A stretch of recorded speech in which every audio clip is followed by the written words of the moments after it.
Hi, I'm Adam Spencer, founder of the Day One Network, which is bringing the history of the Australian startup ecosystem to you. I believe in founders. It's why I do everything I do at Day One and our media company, W2D1 Media. And that's why the Day One Network exists, to create helpful content for founders. We've got some great shows in development, but a large part of what we do couldn't be done without support from our partners and sponsors. And I couldn't be happier than to be working with NTP, who get community better than any other technology recruitment company out there. A Newcastle company like mine, NTP are invested in seeing the growth of the local tech community in Newcastle, Sydney, and more broadly Australia. So thank you, NTP, for helping us bring helpful content to founders and the startup community in Australia. Back to the interview. Hi, I'm Adam Spencer, founder of the Day One Network, which is bringing the history of the Australian startup ecosystem to you. I believe in founders. It's why I do everything I do at Day One and our media company, W2D1 Media. And that's why the Day One Network exists, to create helpful content for founders. We've got some great shows in development, but a large part of what we do couldn't be done without support from our partners and sponsors. And I couldn't be happier than to be working with NTP, who get community better than any other technology recruitment company out there. A Newcastle company like mine, NTP are invested in seeing the growth of the local tech community in Newcastle, Sydney, and more broadly Australia. So thank you, NTP, for helping us bring helpful content to founders and the startup community in Australia. Back to the interview. Hi, I'm Adam Spencer, and welcome to Day One, the podcast that spotlights Australian startups, founders, and the organisations that empower Australian entrepreneurship. We go back to the beginning to tell the story of Australia's most inspiring founders and how they built their companies. You're listening to a special interview series as part of a documentary W2D1 is producing about the history of the Australian startup ecosystem. On the episode today, we have... G'day, I'm Matt Bullock. I'm the CEO and founder of Spinify. Spinify, it's a gamification platform, and what it does is help motivate staff by giving them visibility of data and then helping them feel recognised when they do something. So all that's about is creating competitions, having fun and moving the needle.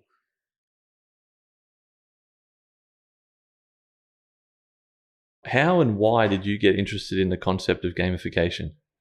Yeah, cool. So I had a company called eWAY that I started 25, I don't know, a long time ago. Mm-hmm. And that company was a payment company. And if you bought something in Australia, I probably did the payment. So I was doing $6 billion a year, 25,000 customers like Coke and Catch a Day, and many, many others. And of that whole world, I was in 5 countries, but in my head office here, I had 80 staff, but I had 72 TVs. And those 72 TVs, I used different software. I wrote my own software, and I was always trying to get the most out of everyone. And when I sold my company, which I didn't mean to, but I met some people in Vegas, and that was a great story. And it happened. And then from that, I went, you know what I really like doing, and I really like TVs. So I looked at all the software that was out there, and I just thought we could do a better job. And then we've spent the last 5 and a bit years doing that. We're now in 28 countries and have 400 and something thousand leaderboards running. There's so much that just happened just then that I have questions about, but we'll get to those questions probably through the course of your journey. So can you take us right back? When would you say you first got exposed to this startup world? And I'm looking at this and it says November 1998 eWAY, but was there anything before that? Oh, I was always like someone who starts a startup, always trying to do something, but nothing ever really happened. I mean, I'm 50. It's to people, it's probably like 5,000 years ago. So when I was doing it, there was no real thing as a startup or community or anything. It was weird. It was like when I was at school and I went to Parks High, which is near Dubbo, and there was like 4 or 5 of us who were into computers, and everyone else just thought you were a nerd and weird. and startups that time was the same thing. You're going to do what? I mean, I remember at the time asking 10, 15 good friends, what do you think of the idea? And they all told me I was stupid. Like, you're going to do what? And that's before it was a cool thing to do. Yeah, tough thing to do. 1998, What else? Can just give me a little bit of a history lesson around payments. Was there anything else happening in Australia, like from on the payments side of things? Yeah, there was stuff, but there wasn't really much of it. I mean, just to understand it, the servers were in my house. I have a 64K ISDN line. I had a modem that dialed up to the bank that, bing, bing, bing sounds for 30 seconds to do the payment. So it was very, very different to what it is now. And you had to build everything yourself. Like now you can just get so many things and plug them in and use them and just build something very quickly. But I was the hosting provider. I was everything. It's just how things used to be. You used to have to just do everything yourself. Yeah, I did an interview with Steve Baxter a few weeks ago, and he was telling a story about how he started his. I think he was an ISP. He started an ISP, and he just had all the servers in his house. I had 40 servers in my house. I was single, of course. How did you? So you got the background. You did a Bachelor of Computer Science. Yeah. In mathematics. So there's no real. I can't see any kind of finance or payment related stuff in your history. No, so I wrote some software that used to make drop-down menus that are now just included in HTML, and I was selling it, through PayPal, and I just thought that's just painful. I thought there has to be a better way of doing this, and then I got approached by a local company in Canberra to help build their payments out for Medibank Private, and I went, oh yeah, I can do that, and I figured out how to do it for them, and I went, I can do that for other people, and then I had $50,000, and then I just bought this very expensive hardware and started building it. So there's probably a lot that we're not going to have time to go over in the 17-year history of eWAY, from you starting it right through to selling it. But I do want to touch on that story that you just mentioned in Vegas. What happened? So I met some people here at an Amex function. They got acquired. They told me about I should talk to these people, and I'd spoken to people before, but I had no desire whatsoever to sell. And anyway, I was at a payment show there. I met them. They offered me a future multiple that was something like 7 times future revenue, and it was 134 times EBIT or something. I text my CFO and was like, how much is that? And I was like, wow, that's a lot of money. And then so I had a meal with them. They talked to them for 2 hours. They really liked me. I really liked them. They talked about how they weren't going to muck things around. It was just going to be a straightforward process, which all sounded exciting. They said to me, do I like Lenny Kravitz? And I said, I love Lenny Kravitz. Bain then booked out a nightclub with, I think there was like less than 100 people in it. And I went and watched Lenny Kravitz with them. Then Snoop Dogg was on, who I didn't even know who it was, which also shows a bit about me. And then from that process on, then it just took 6 months of anyone who does a deal, M&A, where I used eWAY, which was amazing. But just that whole process of trying to hit your numbers, run the business, answer 7 questions that you've already answered the 7 days before, and if you don't answer them, the deal's over, and just on and on and on and on. But like it is with M&A. And it was a good deal for them. It was a good deal for me. And I just decided to do it. So I imagine, and not knowing, but I imagine you probably didn't really need to go and start Spinify. No, I didn't need to before anyway. So Spinify was paying me more than that. eWAY was paying me more than enough money as well. And I had a good lifestyle, nice house, cars, that sort of thing. And I didn't need to, but it's the same thing for this. So, I definitely didn't need to. But for me, it's about doing something and having that impact. So what I used to like about eWAY was that, 3.5 million people each month used to get something in the mail, and that we were part of that and helping people. And with Spinify, it's about helping people all around the world actually enjoy their job, their life in work, and not feeling that whole, I don't know what's going on, no one's really telling me, and actually understanding the data, not talking to a manager once a month, but actually seeing it, being able to change it, and then have fun and play your own favorite song when you actually do a deal. So for me, it's just another way of giving back. Yeah. Can we just rewind for a sec to eWAY for a second? How do you build a company like that? One small step at a time, and millions of steps. I never got funding, and it was just constant. Get some money, hire some people. Get some money, hire some people. More customers, more money, and just step by step. And really, what it was for me was get a bank, get another bank, get a shopping cart, and by the end of it, we had all the shopping carts and we had all the banks. And just that's what a gateway is, creating that network and having many, many years. Like I started off with St. George Bank, and all the other banks wouldn't touch me, and just constantly just kept on going. So I think it took me 7+ years before NAB decided to connect to me, or allow me to connect to them, and then they ended up being my biggest partner in the end. How can I ask? How did you sell? Was it St. George? Did you say? St. George is where I first started. Yeah. How So did they were you? like the first bank. So when I had one bank, I would tell everyone that all the other banks are no good and you should just use this bank. Mhm. So I guess it's whatever is the spin to make it happen to do the deal. Yeah, I found that as creating these podcast concepts and getting the first partner on board really and leveraging that 100%. But the tricky is getting the first one. Yeah. How did you convince St. George to go, yeah, okay, we'll partner with you? I think from all of it, I asked them. And at the time, I only had a motorbike. I didn't have a car license. So I got someone to drive me to Sydney. I met Easy Merchant. A mate drove me there, Tony Bartlett. I met Easy Merchant. They agreed to connect to me. So then I had a shopping cart. So now I had a bank on one side and I had a shopping cart on the other side. And that's all I just kept replicating everywhere. And the whole thing was I'd say to ANZ going, hey, I've got St. George and can I get you? Or, hey, I've got Easy Merchant, can I get you? And it just kept on snowballing. A lot of effort of just asking people. And at the time, there wasn't many options in Australia anyway. And I made it super easy. And I guess the big thing I learned about all of it compared to all my competitors was that none of them put price up. I put price up, and then I was 100% focused on the customer more than any of the rest of them. Are all focused on the money and the big deals, and I didn't care about any of them. And I just wanted all the small deals and every deal. And eventually we got all the big deals as well.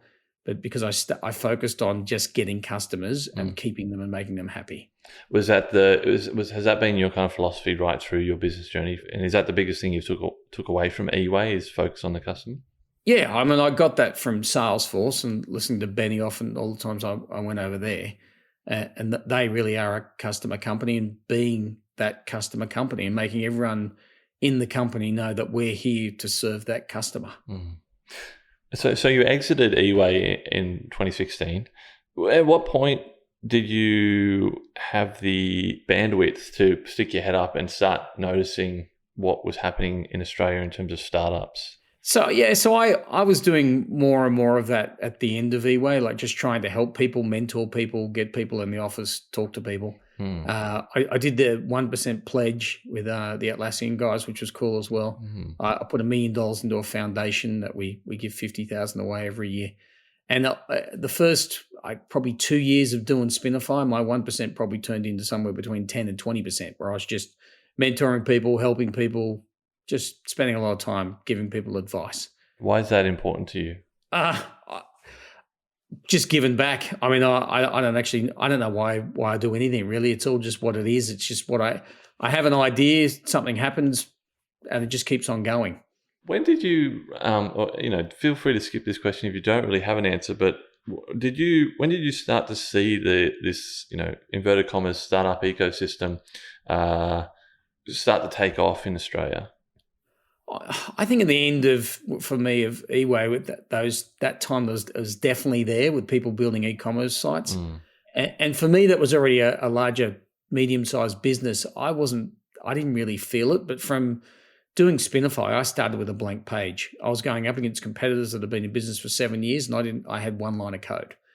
So I totally now really get that pain of what it is when I didn't really get it because it was so long for me building eWAY. But things I've learned is really, you think you know what MVP is, but really know what MVP is. And I think that as a startup, and I've seen it so many times that people just get focused on trying to build something and it's not quite ready and it's not good enough. But just get those first 50 customers was a real lesson, and keep them is tough. But understanding what's the minimal thing that we need to build here that's going to tick something off to win them. Are there any lessons that you took out of eWAY that gave you a bit of a competitive advantage going into Spinify? Yeah, like no servers. So I had I don't know 100 and something servers in 3 different data centers. This time I built on serverless. I don't have any on AWS. I have no servers. So that's just a completely different world for me. I hired a lot of people on Upwork. I've hired like 250 plus people on Upwork. That was really difficult for me to do in the other business. This business, I can bring people on, I can get people out. I can get lots of people doing the same thing at the same time. So I'm so much faster. What I've done in the last 5 years in this company would have taken me 15 in eWAY. Jumping, I said this. I think I said at the start of this interview we're going to follow your journey chronologically. That's not happening, and that's my fault. But that's just me as well. Jumping forward to present day for a sec, what are some of the biggest gaps that you see? Like, what's wrong with the ecosystem today, and where can we make the biggest improvements, in your opinion? I think the hardest thing for any person as a startup is, you might have a job. When do you get off that, and when do you start it? So that plenty of times that I see a startup and they're doing it, but they've got the other job, and it's like, when do you get in? When do you dig into it? Like that's a hard thing for people to be able to do. And I think part of that also is funding from the government or funding from large companies. Like everyone should just give so much more funding to help people who have ideas, who have passion to actually do something. Right now, you have to do a lot of it all yourself and take a massive risk. It's easier in some respects, but it's also harder in how much competition's there.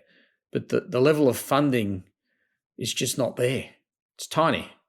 On a positive side, what do you think we're doing really well? Well, there's more and more startups, which I think is just a cool thing, right? Because what's really exciting is getting all these different startups together and going, I'll use a bit of this one, a bit of that one, and they all and building them all up to add to your own product, I think is great.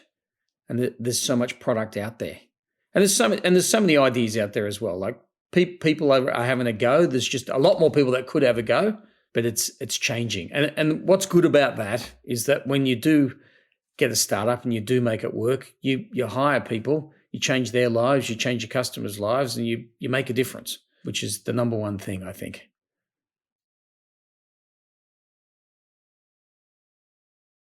How important are organisations like the Canberra Innovation Networks of Australia to helping the ecosystem grow? If they don't exist, there is no ecosystem, because there is nowhere to go really, and I didn't have anything like that, and the amount of people there are just willing to help. There's just a massive culture of help. What do you need? Do you have an unpopular opinion about the Australian startup ecosystem? Just something that you are a firm believer of, but you just can't seem to get other people on the same page? I think it goes back to what I was saying before. It's about money. I'm not 100% sure, but I believe that the ACT government gives about $1 million a year. What's $1 million compared to all the other projects and everything else they fund? The difference is with anyone that chucks, any of the governments that chuck in that money, what comes out on the other side is huge. I mean, for me, I look at how much support that I got, and I paid a stupid amount of tax, just like you do when you do an exit. It's terrible. And I wish that money could have, instead of just going into the federal government bucket of nothing, part of it could have at least gone to doing something with startups. I think as a whole, we just don't give enough money in government to startups that are trying to do something. Sure, you've got to have rules and criteria, so you're not just chucking it up against the wall. But there's definitely people that if they were helped with just small amounts of money would make massive difference and hire a lot more people, change the economy. When the world's a service business, it doesn't just have to be about products. And we could do it if we just spent the money on it. But we spend so little rather than what it is that we should spend. Silly follow-up question, but why? Why don't they? I'm stuffed if I know. I just don't get it. I guess maybe it's about the risk associated with it. Maybe it's about they think the voters don't think it's a popular thing to do. I don't understand why the hell we don't. I think it's crazy that we don't. Yeah, if we did, like even if we just times by 2, times it by 10, times it by 100, it would just make such a massive impact to everyone. This is kind of, you're an expert in residence at Sebring. You said you talk to a lot of people, give advice. If a brand new founder came to you tomorrow, what would you tell them? Like what one piece of advice would you give them? I guess the big one is don't stop. When surrounded by people telling you no, don't stop. The only small part on that is make sure that what you're building has a need, because quite often people get stuck on an idea, and that idea commercial, and you go, well, no one else is doing it, and go, yeah, there's a reason no one else is doing it because it's stupid. or there's 100 people who've done it and no one's ever made money out of it. So I think don't give up, but on the other side of that, make sure you've got competition and make sure you're going to beat them. I want to touch on Spinify just for a second. For people, like new entrepreneurs out there that have an idea, like when you had this idea for Spinify, like, what did your first month look like? Like, how did you start to implement that idea and get it going? Just hiring a ton of people on Upwork. Oh, yes. Yeah. Just hiring. So the way I would do it is I'd hire 3 people, sometimes 5 people, just to do the same thing. And I'd go, right, you're too slow. You haven't responded. Okay, you 2 are good. You 2 can even do the same task. They won't even know. And then figure out what it is and put it together. But I couldn't do that in Australia if I was hiring people, but I could do it very quickly from Upwork, and I've hired people, I think, in just about every country on the planet. Why did you do it that way? Is that important to not give one person the whole puzzle? Oh, no, it's just speed. Speed, and knowing that I've got 5 people solving the same problem, and I've got one that's now a star. That person can keep. It's an interview process as well, right? Yeah, right. They can now work for you for a couple of years, but it's just about getting things done simultaneously, as opposed to I'll do this, wait for that to be done, then I'll do this. Doing many, many things at the same time. So you essentially, you're just that project manager. Yeah, I hired people that were project managing them. The last question, I just want to give you, 2, 3, 4, 5 minutes to whatever is top of mind, keeping in mind that we're trying to create a 6-part documentary here that will, as honestly as possible, and like tell the real story, not just some story that someone wants us to tell, as holistically as possible, tell that story of the history of the Australian startup ecosystem. We want everybody to listen to this documentary, founders, investors, policymakers, academics, any one of those categories or all of them. Like, what do you want to tell them? For me, with startups, it's the same message I had at eWAY is, if you're thinking about doing a business, go and do that business. Figure out what it is that you've got to do to make it happen, and just make it happen. There's 1,000 reasons why you can't do something, and you've just got to find the reason why you can do something. And then you've just got to keep pushing through and believe in why you should do it. And try and make that change and make that difference. But passion is the big thing.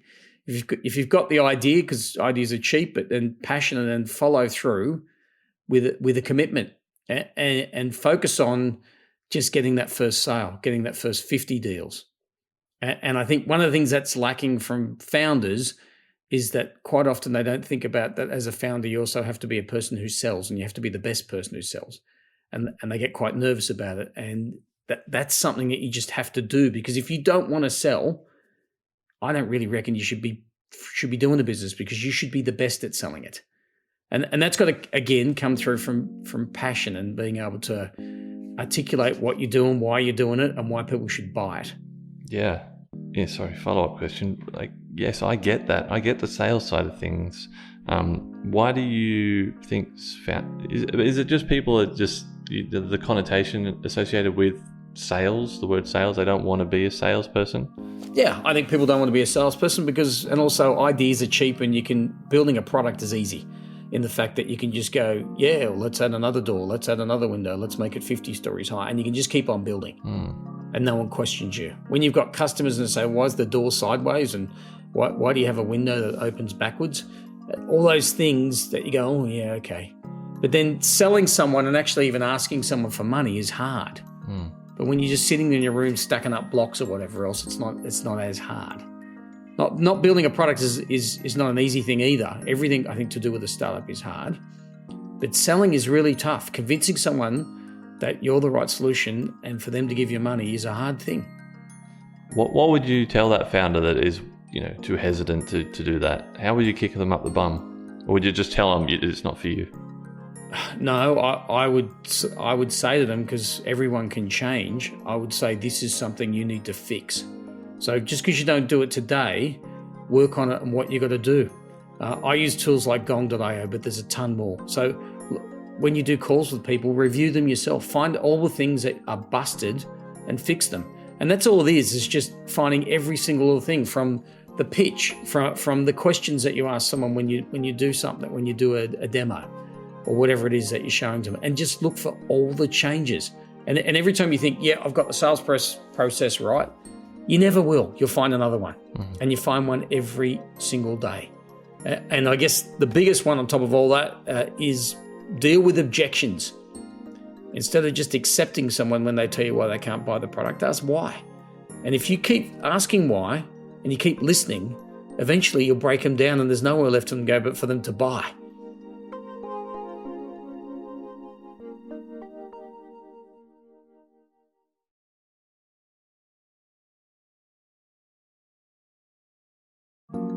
I hope you enjoyed that interview. More interviews are on the way. Follow the podcast wherever you're listening right now. Stay tuned for more interviews with many, many more amazing people from the Australian startup ecosystem. Thanks for listening and see you next time.